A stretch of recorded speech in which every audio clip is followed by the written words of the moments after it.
इस कार्यक्रम के प्रायोजक हैं श्री निहाल चंद्र जी जैन, श्रीमती अचरज कुमारी जैन, श्री घेवर चंद्र जी जैन, श्रीमती कल्पना देवी जैन, श्रीमती सुनीता जैन, श्री विनय जैन, श्रीमती पूर्वी जैन, जयपुर, राजस्थान। इसी तरह से कही गई है इनकी उत्पत्ति भी। अब इनको जीतने का उपाय क्या है? तो बोले जीतने का उपाय तुम्हें पता नहीं है, ये कामदेव है, तुम्हें पता नहीं है अनिर्वार उद्रेक है, तुम्हें पता नहीं है तीनों लोगों के ऊपर इनका शासन चलता है, तुम्हें पता नहीं है इनका एक छत्र राज्य चल रहा है। तो उनको क्या कह रहे हैं जरा सुनिए एक छत्र राज्य वालों को। अनंत शक्तिरात्मेति श्रुतिवत्वेव न स्तुतिः पत्स्व द्रव्ययुगात्मैव जगज्जैत्रं जयत् स्मरम्। अनंत शक्तिरात्मेति श्रुतिवस्त्वेव न स्तुतिः पत्स्वद्रव्ययुगात्मैव जगज्जैत्रं जयत् स्मरम्। क्या शब्द दे रहे हैं, क्या शब्द बात कह रहे हैं, बड़ी सुंदर बात कह दी। अरे अनंत शक्ति वाला आत्मा है, तुम्हें पता नहीं है, तुम्हें कमज़ोर होने की ज़रूरत नहीं है इस कामदेव के आगे। इस कामदेव को जीतने की शक्ति आत्मदेव में है। 667 नंबर पेज, पहली लाइन, क्या गजब का सेंटेंस है। आत्मदेव में ऐसी शक्ति है, तुम्हारे पास में एक देव मौजूद है। अरे इस देह देवल में एक और देव मौजूद है जिसका नाम है चैतन्य देव, जिसका नाम है भगवान, जिसका नाम है परमात्मा, जिसका नाम है आत्मा, जिसका नाम है शुद्ध आत्मा, चैतन्य तत्व। ये बड़ा गजब का है ये। क्या बोलो, मौत आध्यात्मिक ग्रंथ का ही होगा कहीं। इस कामदेव को जीतने की शक्ति इस आत्मदेव में ही है। अरे ये आत्मा अपने स्वरूप को जानकर पहचान कर इस प्रकार की विकृतियों को जीत सकता है, जीत सकता है। कौन जीतने में समर्थ है? ये शक्ति किसके पास में? बोले आत्मदेव के पास में है शक्ति। पावरफुल है वो आत्मदेव। अरे आत्मा की शक्तियों के बारे में क्या कहें। अरे जिसकी शक्ति ऐसी अपूर्व है, अरे उसकी शक्ति की बात नहीं, उसका साथ पकड़ लेने वालों की शक्ति बताऊं आपको क्या है। आत्मा की शक्ति की बात नहीं करता अभी। आत्मा तो ध्रुव तत्व है, आत्मा तो परम पारणामिक भाव वाला तत्व है। मैं आत्मा की शक्ति की बात नहीं करता, लेकिन आत्मा का अवलंबन लेने वाले में क्या पावर आ जाती है। अरे आत्मा का सानिध्य अंगीकार करने वाली पर्याय में क्या पावर आ जाती है। आत्मा की दृष्टि करने वाली पर्याय अपने आप को पामर नहीं समझती, परमात्मा अनुभव करती है। उस शक्तिशाली का, उस शक्तिशाली आत्मा का, उस आत्मदेव का अवलंबन करने वाली पर्याय भी परमात्मा बन जाती है। उस आत्मदेव का अवलंबन करने वाली दृष्टि भी महान हो जाती है, सम्यक दृष्टि हो जाती है। उस आत्मदेव की शरण में आने वाला भी परमात्मा हो जाता है, भगवान हो जाता है, तीन लोक का नाथ हो जाता है। ओहो, केवल ज्ञानी हो जाता है, अनंत सुखी हो जाता है, वैरागी हो जाता है, वीतरागी हो जाता है, अनंत शक्तियों से संपन्न हो जाता है, अनंत गुणों के निदान को पहचान लेता है। अनंत अतीन्द्रिय आनंद के झरने उसके झरने लगते हैं। किसकी बात कर रहे हैं? किसकी सुंदरता की चर्चा कर रहे हैं? किसकी शक्तियों की बात कर रहे हैं? ये पावर किसकी? अरे ये इसकी पावर नहीं है, इसकी पावर नहीं है, इस त्रिकाली आत्म तत्व की पावर नहीं है। उस आत्म तत्व का अवलंबन लेने वाला, उसकी दृष्टि करने वाली ये छोटी सी नन्ही सी पर्याय, जिसने इस आत्म तत्व का अवलंबन लिया, ये नन्ही सी पर्याय महान बन गई। ये क्षणिक पर्याय, ये क्षणभंगुर पर्याय, ये नाश होने वाली एक समय मात्र की पर्याय। और इस अभेद अखंड त्रिकाली गायक भगवान आत्मा का अवलंबन लेवे तो बोले इस पर्याय का क्या होगा? बोले पर्याय परमात्मा नाम प्राप्त कर लेगी। क्या शक्ति है उस आत्मदेव की। इस कामदेव को जीतने की शक्ति किसमें है? किसमें है इस कामदेव को जीतने की शक्ति? भाई विपिन शास्त्री जी, किसमें है ये शक्ति? अरे आप भी पर्याय में परमात्मा बन जाइए। क्या हे भव्य जन, इस लोक के सब एक साथ नहाइए, अरे इसे ही अपनाइए, इसमें मगन हो जाइए। ओ इसमें नहाओ, इसमें मग्न हो जाओ, इसमें डूब जाओ, इसी में समा जाओ। क्या कैसा है ये आत्म तत्व? इस देव की महिमा है, आत्मदेव की महिमा है। विनोद दोषी जी साहब पालड़ी वाले, बोलो इस कामदेव को जीतने की शक्ति किसमें? कौन जीते भैया, कौन जीते? अनिर्वारोद्रेक त्रिभुवन जयी काम सुभटा कुमारावस्थायाम अपि निज बलादेन विजितः स्फुरन्नित्यानंद प्रशम रस राज्याय सजनः महावीर स्वामी नयन पथगामी भवतु मे हो। इस कामदेव को जीतने की शक्ति आत्मदेव में है। क्यों है, क्यों है इसमें ऐसी शक्ति, ये तो बताओ क्यों है? क्योंकि आत्मा अनंत गुणों का धनी। क्या? क्योंकि आत्मा अनंत शक्ति वाला है। ओहो, ये बात कोई साधारण बात नहीं है कि आत्मा अनंत शक्ति वाला है। एक्चुअल में वो अनंत शक्ति वाला है। जो अरहंत दशा में या जो सिद्ध दशा में अनंत गुण धर्म शक्तियाँ प्रकट होती हैं, आखिर वे गुण धर्म शक्तियाँ प्रकट कहाँ से होती हैं, ये बताओ।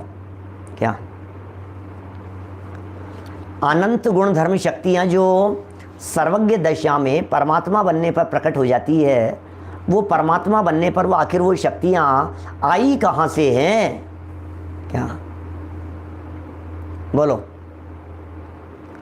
ये शक्तियाँ आई कहाँ से हैं आत्मा में? बोले आत्मा में ही थी। तो बोले अभी है या नहीं? अभी भी है वैसी शक्ति। बोले हाँ वैसी शक्ति है। वर्तमान पर्याय में? क्या हाँ वर्तमान पर्याय में भी है। शांतिलाल जी साहब भीलवाड़ा से, बोलो।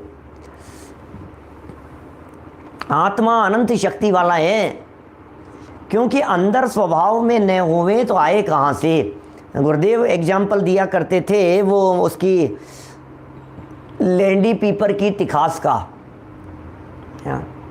लेंडी पीपर और उसको घिसते हैं ना, तो ज्यों-ज्यों उसको घिसते हैं उसमें तिखासपन उसका बढ़ता चला जाता है, उसका तीखापन बढ़ता चला जाता है।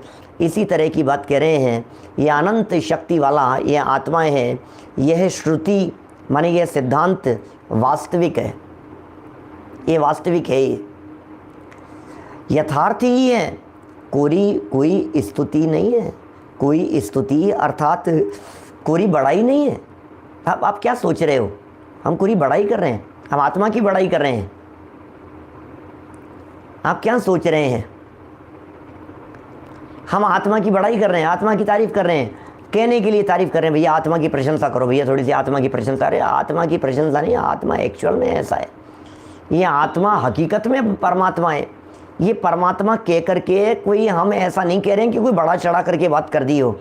ये कह रहे हैं यहाँ बड़ा चढ़ा करके करने की बात नहीं है। आत्मा में वो परमात्मपन वर्तमान में मौजूद है।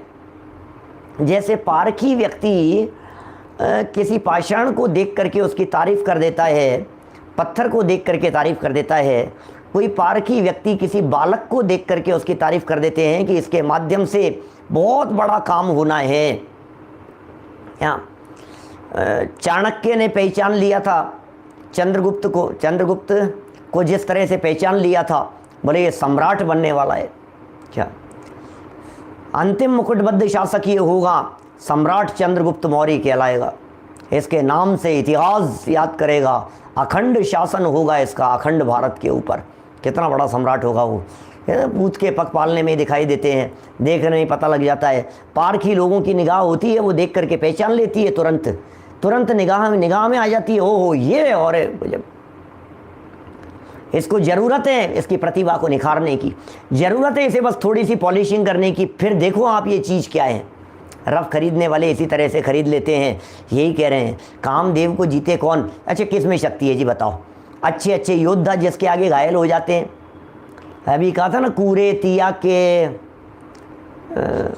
अशुचितन में काम रोगी रति करे हैं, और ऐसा कहा था वो घायल हो जाते हैं, सह नहीं सकते हैं, बाण को सह नहीं सकते हैं। ऐसा है ना, बड़े बड़े ऐसे योद्धा, शील बाण नौ राख, और ऐसी पंक्ति थी कि वो जो योद्धा है ना, इस तरह की बात कही है, वो योद्धा जैसे भी धनुष बाण को सहन करे हैं, युद्ध क्षेत्र के अंदर बड़े बड़े, लेकिन फिर भी वो किसी ने द्वारा यदि कटाक्ष नैनों से यदि उसे किया तो वो घायल हो जाए, ऐसी स्थिति है। इस कामदेव को जीतने की शक्ति, माने एक छत्र राज्य छाया हुआ है जी, 10 लक्षण पूजन की पंक्तियाँ हैं। एक छत्र राज्य है, पूरे दुनिया के लोग इस चक्कर में उलझे हैं, फंसे हैं। सावधानी रखने के लिए पिछला पेज पूरा पढ़ लेना चाहिए, बार बार पढ़ना चाहिए। सहे बाण वर्षा बहु सूरे, टिके न नैन बाण लखी कूरे, ये है।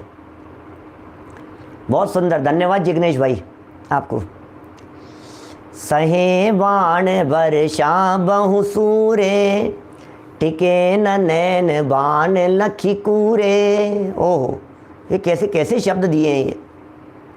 ध्यानत राय जी के शब्द हैं, 200 साल पहले के, 200-250 साल पहले लिखा उन्होंने। सहे बाण वर्षा बहु सूरे, अरे ऐसा शूरवीर है, बाणों की वर्षा हो रही है उसके ऊपर, बाहुबली जैसा है, ऐसा धमाधम सामने से तीर आए जा रहे हैं और उन सारे तीरों को बराबर बराबर सहन कर सकता है। लेकिन क्या कह रहे हैं, टिके ना, वो भी नहीं टिक पाता है। नैन बाण लखी, नैनों के बाण को देख करके वो टिक नहीं पाता है।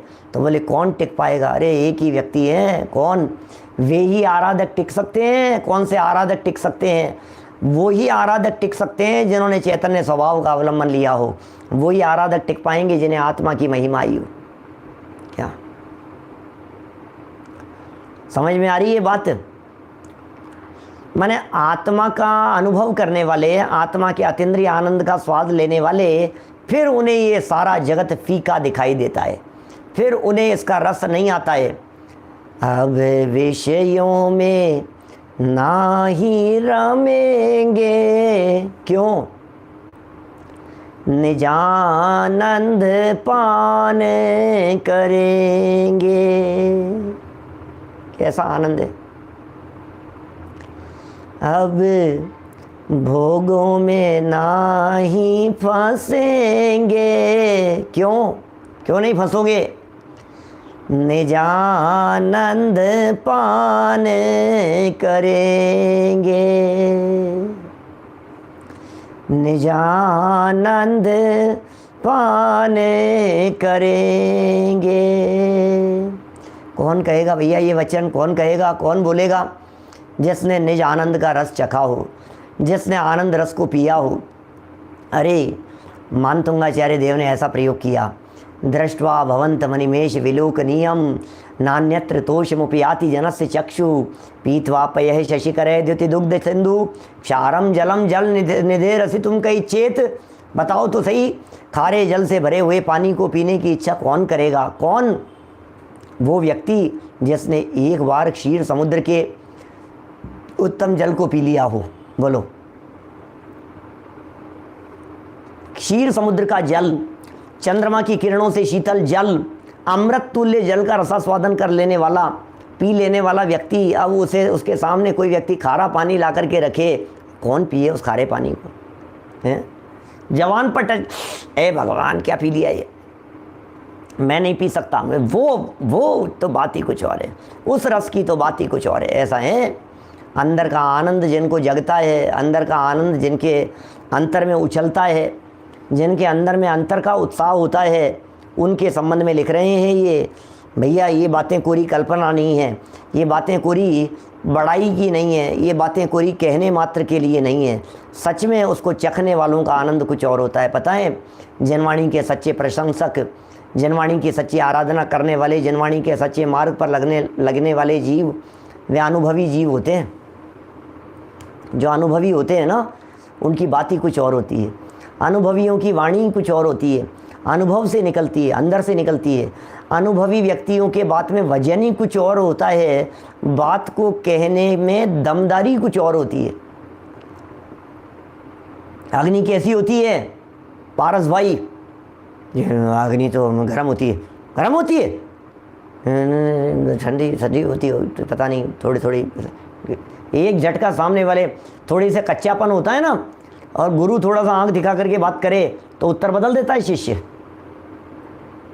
थोड़ा झटका लगा करके कहे ना, ऐसा होता है कि नहीं नहीं नहीं नहीं सही बोल रहे हैं। जैसे वो अमिताभ बच्चन कई बार ऐसा कर देते थे ना, कौन बनेगा कर, सही है, वो सामने वाला व्यक्ति बहक जाता था और बस इधर का उधर हो जाता था, ऐसा है।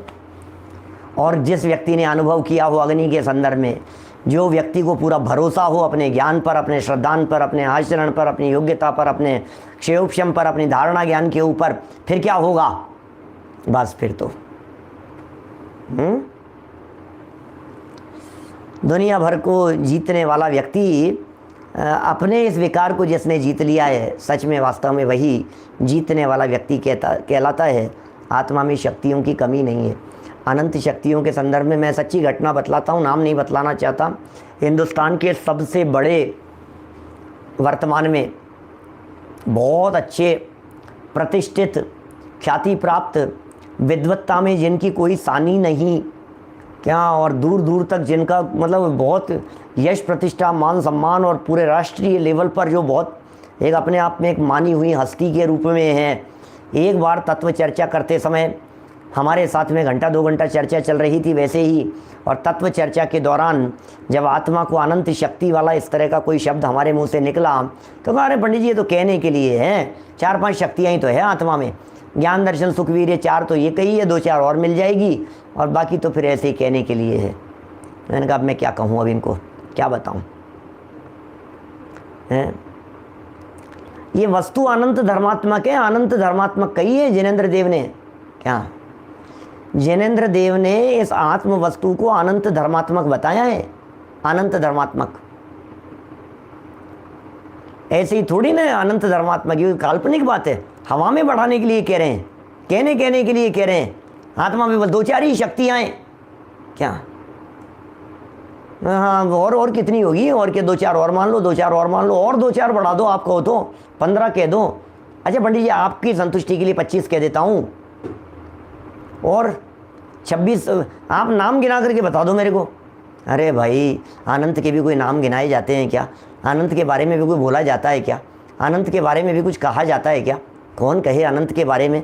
सच में ही आत्मा अनंत शक्ति वाला है, एक एक शक्तियाँ इतनी भरपूर है। अरे 100-125 तो शक्तियों और नयों के माध्यम से ही बतला दी, 94 तो ये बतला दिए आपको नाम गिन करके। यहाँ आचार्य अमृतचंद्र स्वामी ने 47 शक्तियाँ बतलाई है और 47 नए बतलाए हैं, 94 योग्यता तो ये हो गई। फिर सामान्य गुण हैं, विशेष गुण हैं, और अनेक प्रकार के गुण हैं। 100-125 तो आपको यहाँ लाइन पर गिन करके फटाफट बता देते हैं। आप 25-30 की बात कर रहे हैं, अनंत है, और हमारे पकड़ में कितना आएगा, हमारे में योग्यता कितनी है। ये अनंत शक्ति वाले आत्मा का अवलंबन लेने वाला व्यक्ति इस कामदेव को जीत लेता है। कामदेव को जीतने की शक्ति किसी और में नहीं है, उसी में है जिसने आत्मदेव की शक्तियों का अवलंबन लिया हो। अरे देखो ऐसा होता है ना, एक देव को जीतने के लिए कोई भूत लग गया हो पीछे, तो बोले किसी देव की आराधना करो, किसी मंत्र का जाप करो, ऐसा होता है तब जीत पाओगे आप, ऐसे नहीं है। ये बहुत इनके पास शक्तियाँ हैं। तो रावण ने क्या किया उनकी शक्तियों को जीतने के लिए, बोले रावण ने इनकी शक्तियों को जीतने के लिए बहुरूपणी विद्या सिद्ध करना शुरू कर दिया। इधर इसने अग्नि बाण छोड़ा तो इधर इन्होंने जल बाण छोड़ा, वो सिद्ध कर लिया। उसने क्या क्या सिद्धियां कर लेते हैं ये, चक्रव्यूह की रचना करना सीख लिया, चक्रव्यूह को तोड़ना सीख लिया, क्या क्या विद्याएं सीखते हैं ये। शक्तियां चाहिए होती है उनके लिए, पुराने ज़माने में शक्तियां चाहिए होती है, आज भी नहीं है इस तरह की बातें।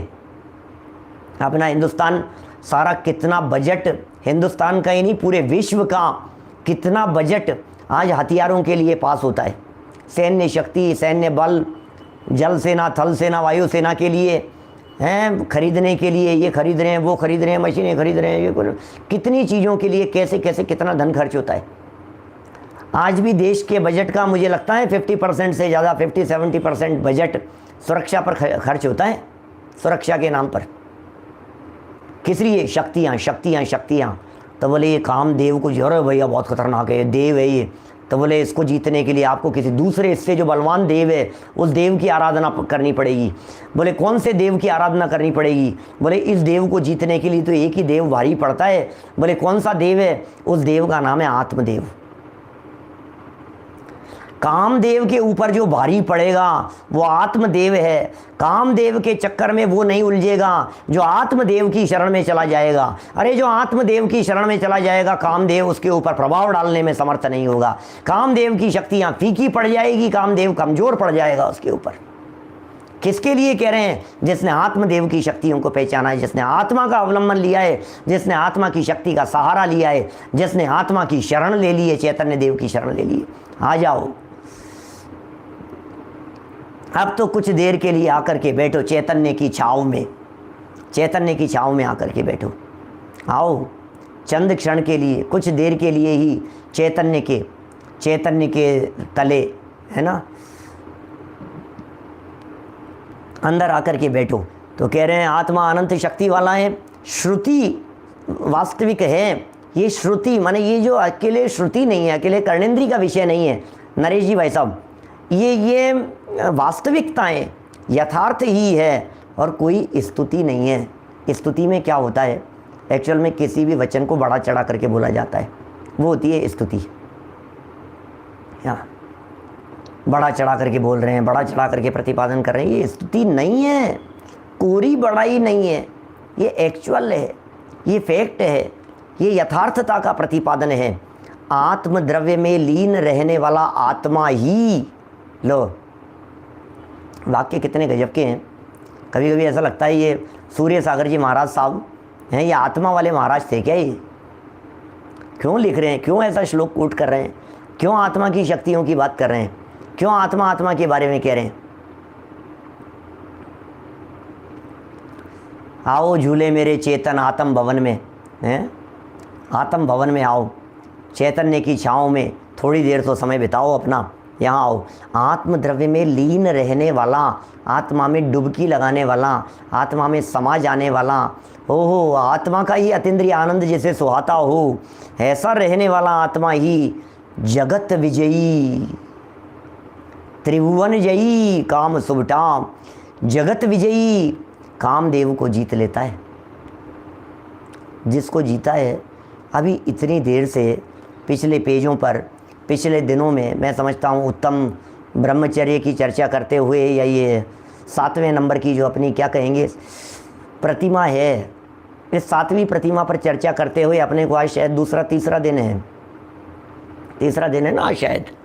तो ब्रह्मचर्य की चर्चा कर रहे हैं अपन पिछले 3 दिनों से, और ब्रह्मचर्य की चर्चा कर रहे हैं तो कह रहे हैं, बोले ये ब्रह्मचर्य की चर्चा तो कर रहे हैं, लेकिन सच में ब्रह्मचारी वो होगा जो आत्मा का अवलंबन करेगा। सच में ब्रह्मचारी वो होगा जो आत्मा की शक्तियों को जानेगा। सच में ब्रह्मचारी वो होगा जो आत्मद्रव्य में लीन हो जाएगा। वो आत्म तत्व में लीन होने वाला जगत विजयी कामदेव को जीत सकता है। हर किसी के बस की बात नहीं है। जगत को जीतने के लिए, और जगत को जीतने वाले कामदेव को जीतने के लिए, बोले आपके पास में एक ही हथियार है, आपको इस चीज़ को जीतने के लिए आत्मदेव की शरण लेनी पड़ेगी। अदरवाइज आप एड़ी से चोटी तक का जोर लगा लो, दुनिया के किसी देवी देवता की शरण ले लो, मंत्र तंत्र की शरण ले लो, कभी भी आप इसके झटके में उलझ करके अपने काल को बर्बाद कर देंगे। कभी भी हो जाएगा ऐसा। इसलिए कह रहे हैं कौन विजयी होता है? आत्मद्रव्य में लीन रहने वाला आत्मा ही जगत विजयी कामदेव को जीत लेता है। और इसे जीतने के लिए शील के 18,000 दोष बतलाए हैं, भंग बतलाए हैं, भेद बतलाए हैं। 18,000 प्रकार से शील का पालन करने के लिए 8-10 सहस विधि शील धर चिद ब्रह्म में नित्य रमी रहे। 8-10 सहस विधि शील धर, 18,000 प्रकार के शीलों को पालन करते हुए चिद ब्रह्म चैतन्य ब्रह्म में ही लीन रहने वालों को प्रेरणा दे रहे हैं। ये कह रहे हैं 18,000 शील के भेदों को समझकर उनके भंगाभंग को बचाने से पूर्ण शील पालन होता है, पूर्ण शील का पालन होता है। सो ही शील के 18,000 भेदों का निरूपण करते हैं। इस कार्यक्रम के प्रायोजक हैं श्री निहाल चंद्र जी जैन, श्रीमती अचरज कुमारी जैन, श्री घेवर चंद्र जी जैन, श्रीमती कल्पना देवी जैन, श्रीमती सुनीता जैन, श्री विनय जैन, श्रीमती पूर्वी जैन, जयपुर राजस्थान।